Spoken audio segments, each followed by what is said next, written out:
Olá, vamos trabalhar agora mais um autor da primeira fase do modernismo. Vamos trabalhar Mário de Andrade. Mário de Andrade ele foi considerado o pai do modernismo brasileiro. Outros o chamam de o Papa do modernismo. Ele nasceu em 1883 e morreu em 1945. Aí você diz o seguinte, ué, mas na aula passada a senhora falou que a vida do Oswald de Andrade, ela diz respeito a todo o modernismo, verdade. Estava falando da vida do Oswald de Andrade. Ele era um espírito inquietante, ele era realmente um briguento, e eu digo que o modernismo precisava de uma pessoa como Oswald de Andrade para que tivesse todo o impulso que teve. E a ideia da abertura para uma nova literatura. E para essa questão de brasilidade, de nacionalismo. Mas em questão de mente, de obra, realmente foi Mário de Andrade. Até mesmo porque nós vamos ter a obra Macunaíma, de Mário de Andrade, que esta obra ela expressa exatamente essa ideia de característica do Brasil, que é uma ideia que até então eles vêm buscando desde algum tempo. Nós temos o Mário de Andrade, ele vem de família pobre.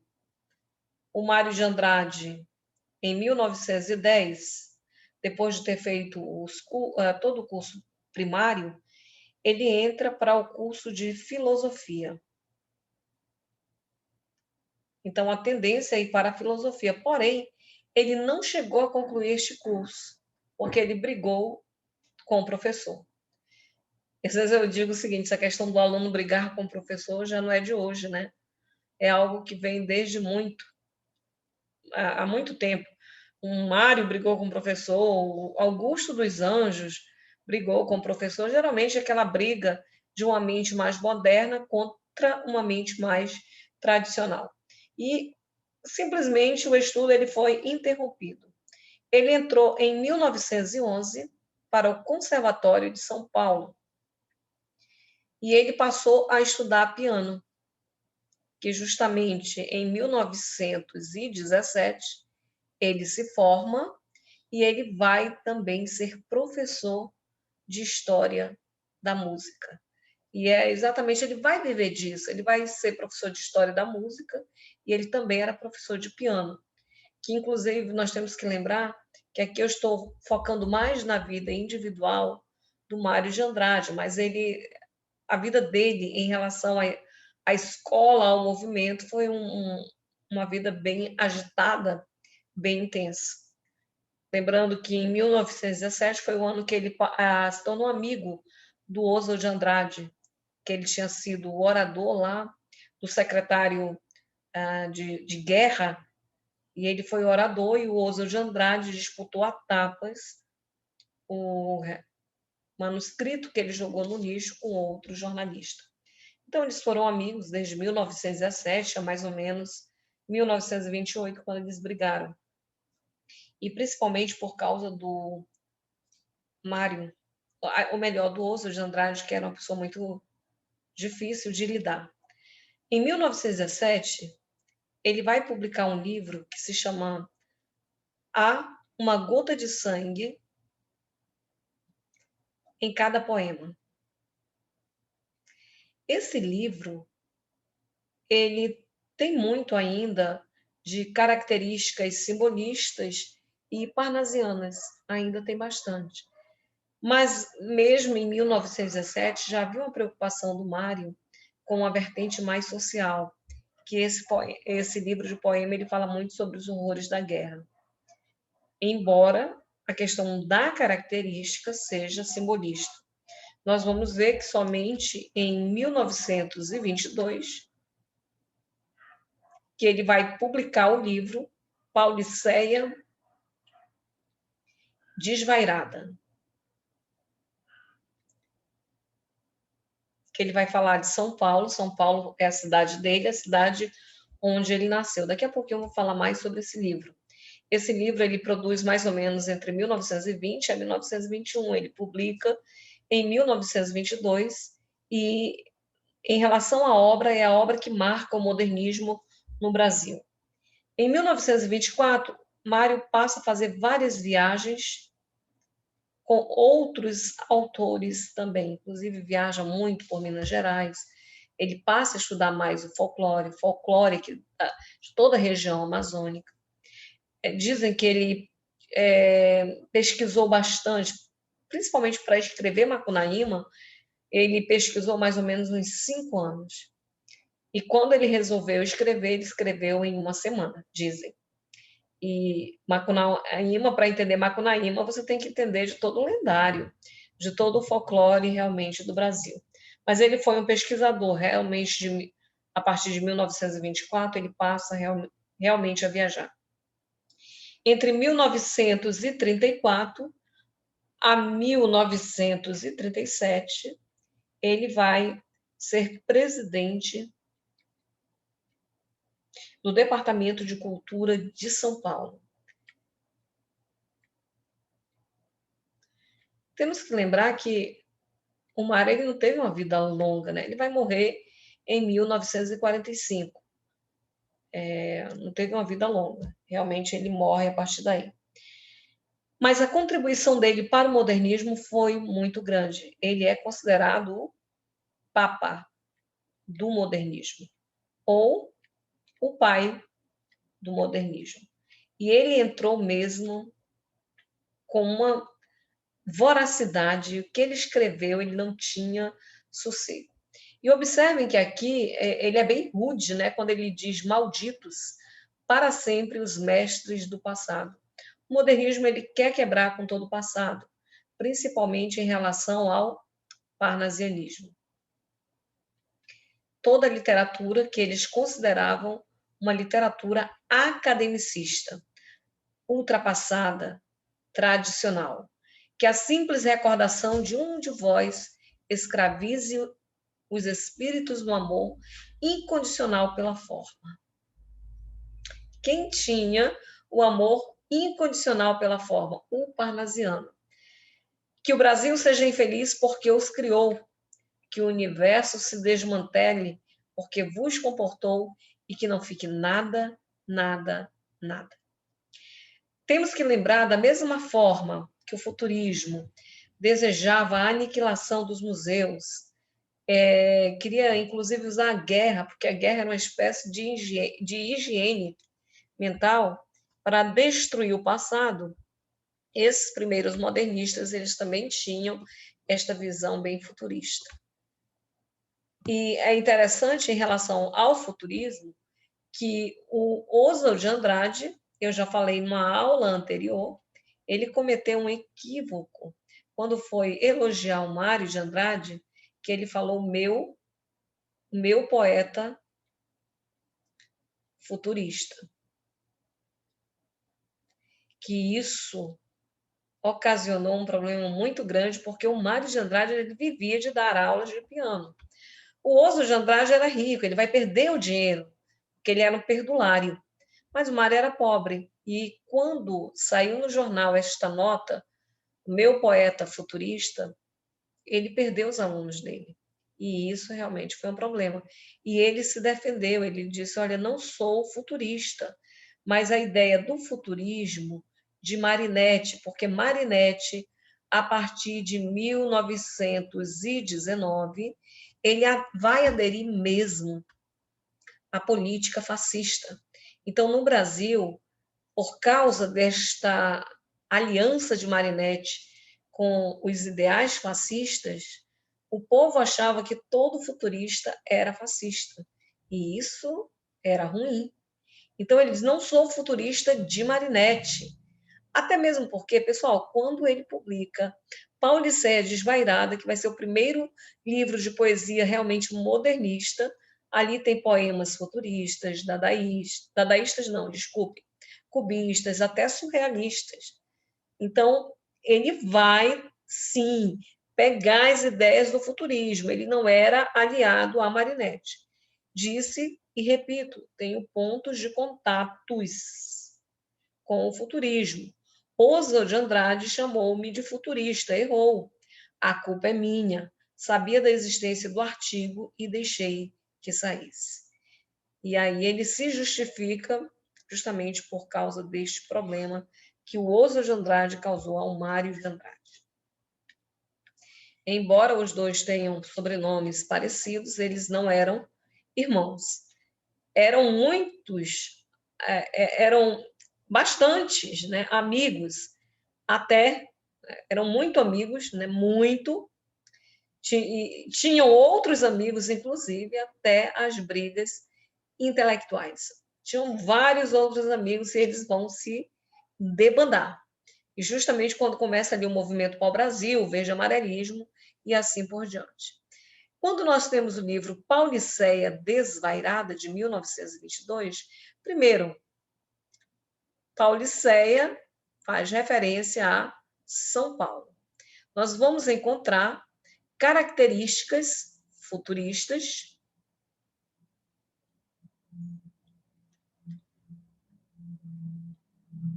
cubistas e também surrealistas. O surrealismo é a escrita automática, que a gente já, só de olhar você já percebe essa ideia da escrita automática.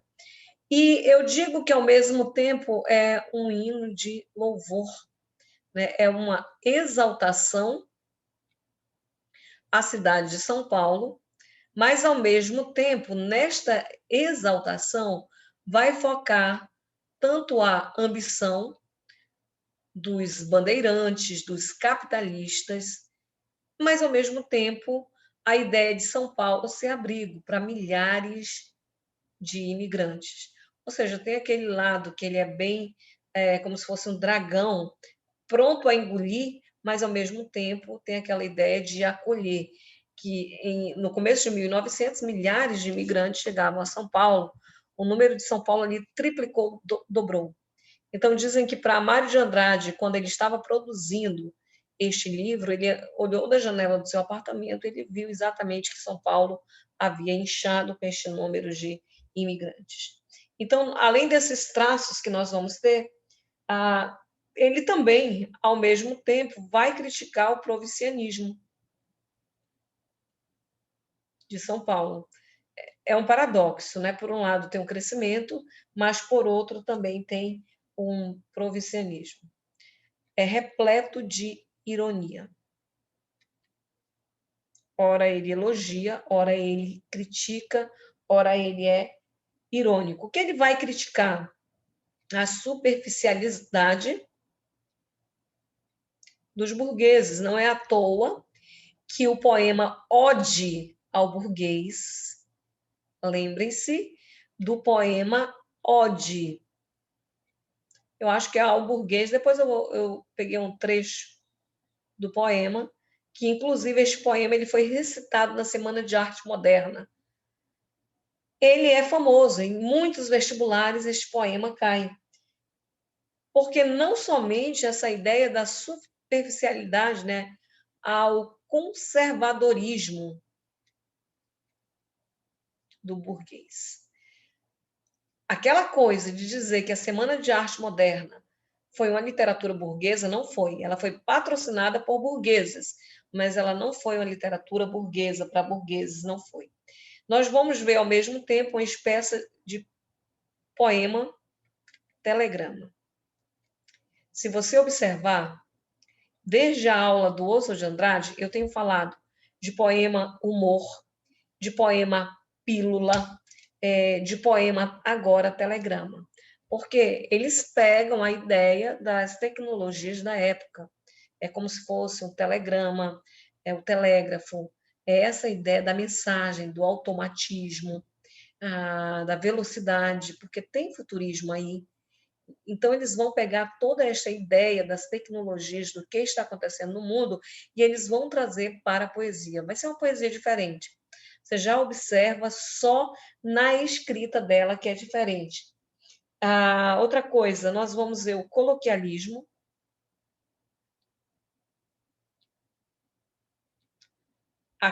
Dentro do coloquialismo, a contribuição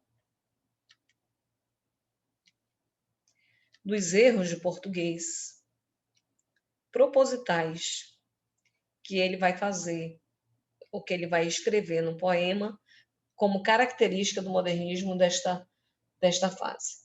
Então, nós vamos ler alguns trechos para observar. No primeiro momento, a gente parece não entender muita coisa, mas justamente porque é uma linguagem diferente.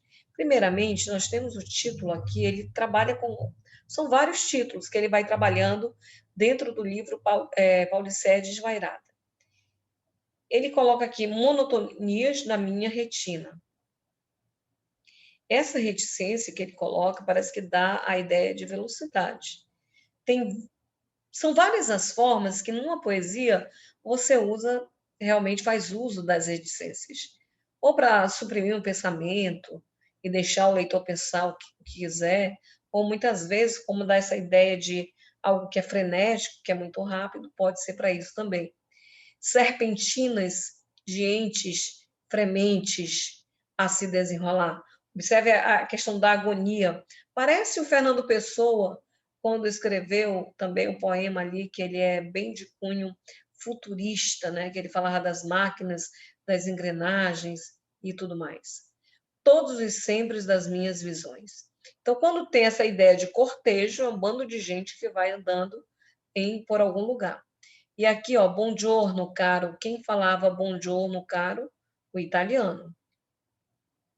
Que justamente ele também vai falar, como eu disse para vocês anteriormente, da chegada dos imigrantes. Horríveis as cidades, vaidades e mais vaidades, ideia do capitalismo. Ele mostra que São Paulo é como se estivesse pronta para engolir, um dragão, né? Uma engrenagem pronta para engolir exatamente todos esses imigrantes. Nada de asas, nada de poesia. O que dá a ideia de asas? Dá a ideia de liberdade. E a poesia, ela é liberdade. Nada de alegria. Ó, os tumultuários das ausências. Paulicéia. E aqui ele se refere a São Paulo, que ele chama de Paulicéia. A grande boca, vou grifar isso aqui, a grande boca de mil dentes, tá vendo? São Paulo é como se estivesse pronta a tragar. E os jorros dentre as línguas trissucas de pus, parece Augusto dos Anjos, e mais pus de distinção. Giram homens fracos, baixos, magros, serpentinas e entes frementes a se desenrolar. Talvez uma alusão às máquinas que engoliam exatamente os trabalhadores, uma crítica à burguesia, uma crítica ao capitalismo que tem por trás. Estes homens de São Paulo, todos são iguais e desiguais. Quando vivem dentro dos meus olhos tão ricos, parecem uns macacos, uns macacos. E aí todos iguais e desiguais, qualquer um. E aqui, quando ele fala de macacos, há uma ironia. É uma poesia difícil, não é? Em outro momento, ele fala de São Paulo, comoção da minha vida. Tá vendo? Por um lado, ele ironiza, por outro lado, ele exalta, por outro lado, ele fala da modernização. Os meus amores são flores feitas de original. Arlequinal, uma referência a Arlequim, lá daquela tragicomédia romântica, né? Romântica não, italiana, que tem o Arlequim, o Pierrot, a Colombina, que é um palhaço, que na realidade nada mais é do que um palhaço. Trajes de losangos é o traje do Arlequim, cinza e ouro, luz e bruma. Talvez aqui ele use com a ideia do palhaço. Forno, inverno, morno. Elegância sutil, sem escândalos, sem ciúmes. Perfumes de paria, Aris. Bofetadas líricas do Trianon ao Godoal, São Paulo, comoção da minha vida. Galicismo é do francês, aberrar nos desertos da América. Então, a ideia da presença, quando ele fala galicismo, a presença aqui do estrangeirismo, que nós vamos ver que é a grande briga dos nossos modernistas neste momento é esta briga, desta contaminação do estrangeiro em terra, que sufoca a cultura brasileira, e esta cultura brasileira ela não aparece. Cadê? Quem é o Brasil? Quais são os traços do Brasil? E aí eles voltam desde os princípios, eles vão fazer uma crítica a este início no Brasil e vão realmente atrás de mostrar a literatura brasileira, mais do que a literatura brasileira, a cultura brasileira, porque nós vamos ver que pintores, escultores, eles vão se unir ao grupo. O poema Ode ao Burguês, ele está no livro Paulicéia Desvairada, assim como este poema O Trovador. Vários outros, né? São vários poemas que tem aqui. Este poema ele é longo, ele é imenso, e ele foi recitado na Semana de Arte Moderna. Então, aqui é uma crítica ao burguês, à superficialidade. Aliás, vários escritores eles vão criticar essa questão da hipocrisia, do conservadorismo que tem ali o burguês. E aí eu insulto o burguês, e observem que ele vai criar, né, vários neologismos. Burguês níquel, porque a moeda, o dinheiro, uma alusão ao capitalismo. Ao burguês níquel, ao burguês, ou seja, ele é burguês. A digestão bem feita de São Paulo, o homem curva, o homem nádegas, o homem que, sendo francês, brasileiro, italiano, é sempre um cauteloso pouco a pouco. Eu insulto as aristocracias cautelosas, os barões lampiões, os condes joões, os duques urros. Ironia.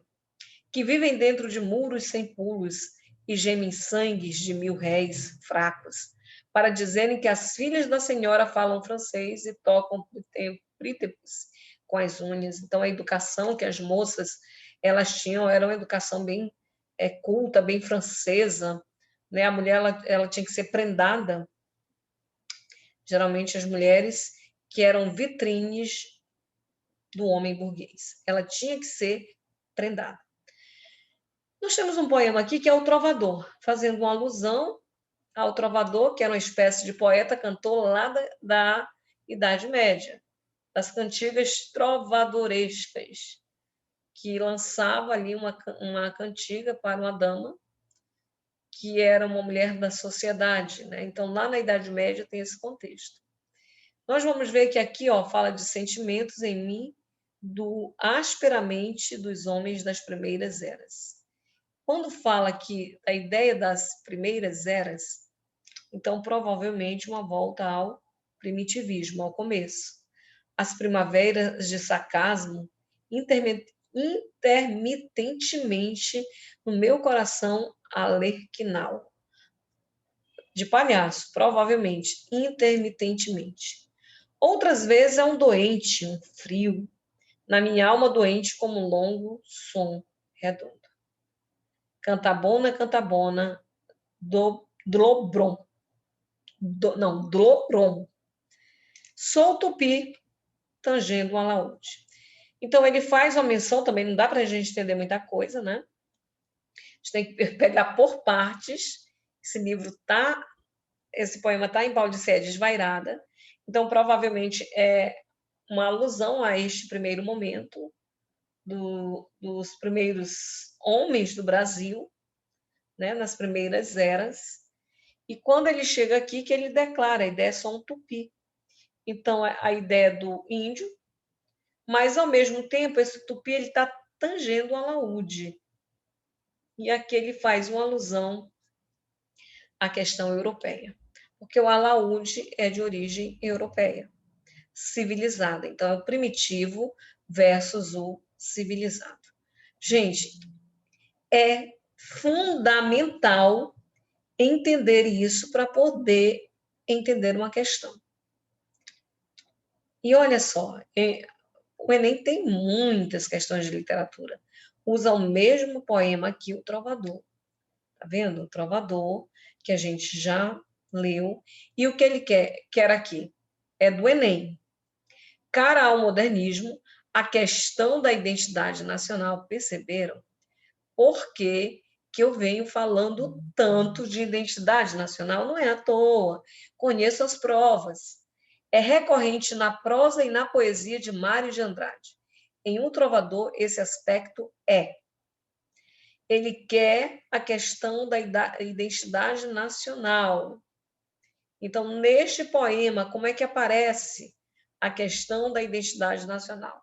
Então, quando ele diz aqui, abordado subliminarmente, questão subliminar, ou seja, além do plano físico, não. Por meio de expressão como coração arlequinal, que evocando o carnaval remete à brasilidade, não está evocando o carnaval. Temos que lembrar que Arlequim vem lá eu não sei se é comédia italiana, mas não, é um teatro italiano, do Pierrot, da Colombina e do Arlequim. Então, não tem nada a ver. O carnaval usou a partir daí, mas o carnaval do Brasil, popular, ele tem outras características. Não é. Na letra B, verificado já o título, O Trovador. Temos aqui o título. Já no título, que remete aos repentistas nordestinos, gente. Isso aqui a gente para por aqui. Os repentistas nordestinos não tem nada a ver com trovador. Trovador é lá da Idade Média, então já parou, acabou. Né? Então vamos entender que já era. Lamentado pelo eu lírico, tanto no uso de expressões como sentimentos em mim, do asperamente, frio, alma doente, como pelo som triste do alaúde Blorron. Não, isso aqui foi uma mistura. A questão de identidade nacional não está sendo lamentado pelo eu lírico nestas expressões. Né? Nós temos que pensar exatamente o que é essa ideia de identidade nacional. Primeiramente, o que eles queriam? Eles queriam mostrar que o Brasil tem que ter identidade própria, porque o Brasil estava contaminado pela visão europeia. Então, o que era a identidade própria? Aqui no poema está falando dos homens das primeiras eras. Então, este homem primitivo, que é o índio, que é o tupi, que ele vai reafirmar mais adiante. Então, a gente tem que pegar este caminho, senão não responde. Então, já elimina aqui outra coisa. Nas questões do Enem, sempre tem a mais correta. Tomem cuidado, que isso me dá uma raiva, que nesta mais correta, às vezes eu erro. E você também pode errar. Então, não é lamentado pelo eu lírico, tanto não tem nada a ver a ideia de identidade nacional. Agora, problematizado era, até aqui está certo, era a intenção deles, dos modernistas, problematizar, palavra-chave. Na oposição tupi selvagem versus alaúde civilizado, nós vimos aqui um som tupi tangendo um alaúde. Então, tem essa problematização de um tupi, que é o homem primitivo, primeiro, a ideia selvagem, né? Porque ele é o primeiro, do instrumento europeu, do instrumento que ele é civilizado, correto. Apontando a síntese nacional que seria proposta no Manifesto Antropófago de Oswald de Andrade. Manifesto Antropófago, que vai realmente identificar essa ideia da cultura nacional. Vai aproveitar o que é o estrangeirismo, mas ao digerir, vai digerir uma literatura nacional. Então, no movimento antropófago, na antropofagia, ele vai dizer o seguinte, quando requer essa ideia da antropofagia, ele vai dizer o seguinte, olha, temos o estrangeiro nas nossas terras, mas nós vamos comer, porque o antropófago, ele come o que é o forte, mas ao digerir, vai digerir a força, vai digerir o que é nacional. Então, a letra D está correta. Vamos só ver exaltado pelo eu lírico, que evoca o sentimento dos homens das primeiras eras. Não é o sentimento dos homens. Já erra aqui, porque ele, sentimentos em mim. Então, realmente é a letra D. É uma questão que ela é aparentemente boba. Mas nestas questões aparentemente bobas, você pode errar. Nós vamos continuar na próxima aula. Aguardem.